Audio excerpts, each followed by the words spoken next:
Rotary Year marks the new organization's theme, Be the Inspiration. The team wants to inspire change in the world by making a difference in every step we make. The recent collaborative project of Rotary Club of Mosman, New South Wales, Australia, under the Rotary District 9685 and Rotary Club of Cotabato East, Cotabato City, Philippines, under the Rotary District 3870, further manifested the team's mission of being the inspiration by means of coordinating with the Wheelchair for Kids Foundation Incorporated, based in Australia. Wheelchair for Kids Incorporated is an organization whose mission is to manufacture and distribute wheelchairs to children who are less privileged by assisting them with the means to raise them off the ground from where they are presently confined. And again, a new level of freedom and mobility.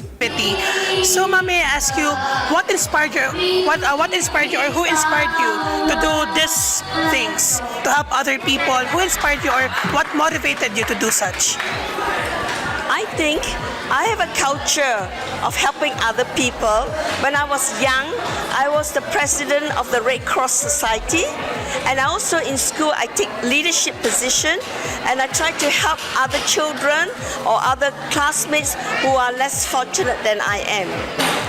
So when you say inspire, I think it's my parents too, you know, the home environment that encourages me to do good things. So when you encourage, if I do something good, my parents are very happy. Yes.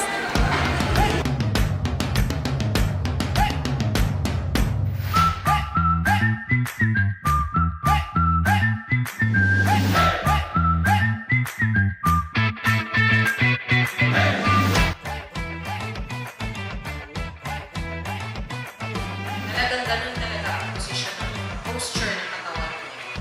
Because of this, I've chosen to do his assessment. Okay, so dapat i-assess muna siya. So for tomorrow and also this afternoon, for your beneficiary, you make the decision whether you think best for them in sitting or in lying. Okay, so ngayon pa lang,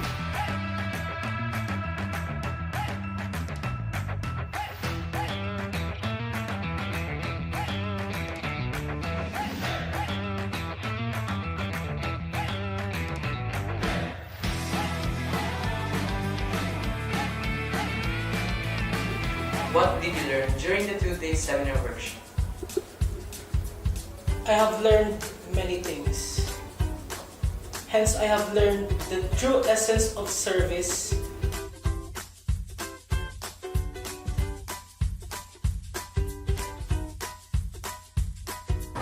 Check materials. Really important.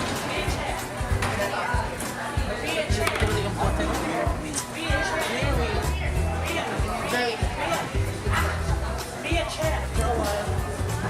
Change. Next, sit cushion. Sit cushion.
Natuto akong na ang pagtulong sa ibang tao ay mahalaga para sa akin. meron yan siya ngayon pero hindi pa ano. Yung panglang. Kasi yung akin pa kasi nalangkad na kasi siya. How to communicate with my teammates, to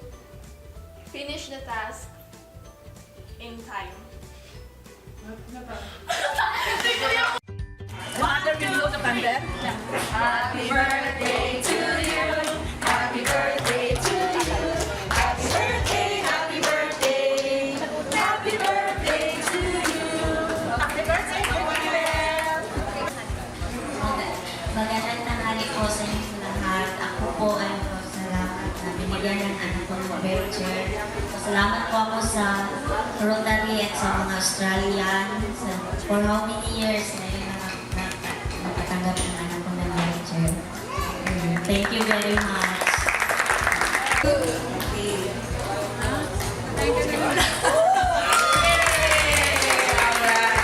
Happy birthday. And any words from Dr. Angela Lowe? Thank you, everyone. We couldn't have done this together, and it's so rewarding. So everyone feels so happy. I'm also emotional and losing my voice. But we, as an Australian team, we are very privileged to be here with you all and to work with you. And we hope to be able to work on longer term to bring the happiness to the families here in Vietnam. Thank you very much for having us and giving us your wholehearted support and your hospitality. Thank you. So the president of Rotary Club of Cotabato East will give a response on that. Thank you very much. Marami talagang masaya kasi marami tayong binigyan ng wheelchair itong ating mga beneficiaries. Kami, ang aming puso, talagang kumbaga, happy tears talaga kasi nagawa ito ngayon na sa ating mga lahat, lalo na sa Rotaractors, syempre ang ating mga, ito sila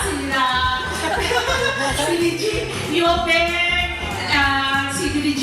Darilo, Dr. Angeline, ating dalawang physiotherapists, si Jeremy, and si Lisa.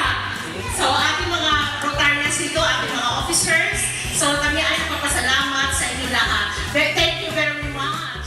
Not everyone in this world is blessed by God. So, just like my father is one of the victims of those disability persons. But I am so glad na hindi siya naging severe, na naging katulad talaga sa mga beneficiaries. So, nagpapasalamat talaga ako kay God na biniless ako ng dalawang tatay. Well, ang tatay ko kasi na-polio siya, so hindi siya makakalakad ng maayos. Kailangan pa pa siya i-assist na maglakad. I've learned how to mingle, socialize, and how to communicate with other people, especially with my team, in order to finish the wheelchairs that will be received by the beneficiaries. I learned how to assemble the wheelchairs that's given by the donors, and I also learned how to interact with and socialize with others. Okay, so thank you. How was the experience? It was fun. It's really, really fun. Lalo na kapag nakikita mong nakasmile yung mga taong tinutulungan mo. The experience was amazing because I've never experienced that kind of seminar before, and it was pretty memorable because it was also my first time to help others in that kind of seminar. First, it was hard. Hence, the ones we are helping are normal kids like us, like me. They were beneficiaries. There was a problem to their physiological and physical view. If I will put it in a scale, it is 11 out of 10. 11 out of 10, a new experience. What did you feel? I feel blessed because I was given the opportunity to help those in need. I felt the state of euphoria. It is because indeed helping other people is the best way to get happiness, especially when you're not expecting anything in return. Because as a Christian, as a Catholic member, God wanted us to help our neighbors because we should love our neighbors as we love ourselves. And then that is my way of showing other people that loving is not just simply showing it by affection, but of course by showing it to other people that you care, even though that you're not relatives biologically, But then we need to help other people, especially those who are in need. Were you inspired? Definitely. Yes. Yes, I am absolutely inspired. Of course, I am inspired. Yes, I am inspired. Yes, I am. Yes, I was inspired. The source of this inspiration was a new learning. If ever I have a new learning, I am very much inspired to do more, to work hard, and of course to help others.